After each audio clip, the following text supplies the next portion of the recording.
Good day guys, kay excited nga pala kapuntahan yung beach yan. Ang sumalubong sa akin ang tinda ng suman. Pero after namin makakuha ng cottage and may aircon naman yun. Yan, ito ang bumungad sa akin. Maliit na iskinita kasi sobrang dami ng cottages. Yan, ito pala yung Panutsutan Beach Resort sa Nasugbu, Batangas. Ang linis ng tubig naman. Wala akong masabi. Kasi dito pa lang sa shoreline, ang linis talaga eh. Wala kang makita masyadong algae or dumi. Talaga walang dumi yan. May lifeguard din. Tapos gusto mag-kayak, meron din sila. Available for rental. Saka yung banana boat, may sira yata. Hindi ko na napakita dito kasi naka storage lang. Ito may nagtitinda pa ng isda. I think tulingan o tambakol. Yan. Fresh from the sea. Yan, medyo naglakad tayo.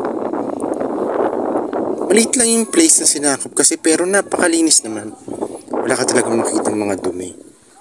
And I recommend the place. Lalo na yung tubig, ang linis talaga. Wala ka masyadong makitang nagtatapon ng mga basura or algae dun sa dagat. Saka malapit-lapit na sa crystal clear kasi medyo malayo na sa Batangas na. Yan. Dinulo natin yung lakad natin. Tapos yan, may mga lancha rin para dun yata sa alam ko meron dun sa Twin Island ng Panutsutan. Meron ding rental for ski. Pero alam ko other side resort na to eh. Kasi may borderline doon. So bawal na tayo doon. Pero nakita ko yung nag-rent ng ski. Okay naman. Yan. May area din, specific area din. Hindi kakaroon ng accidents sa mga nagsiswimming.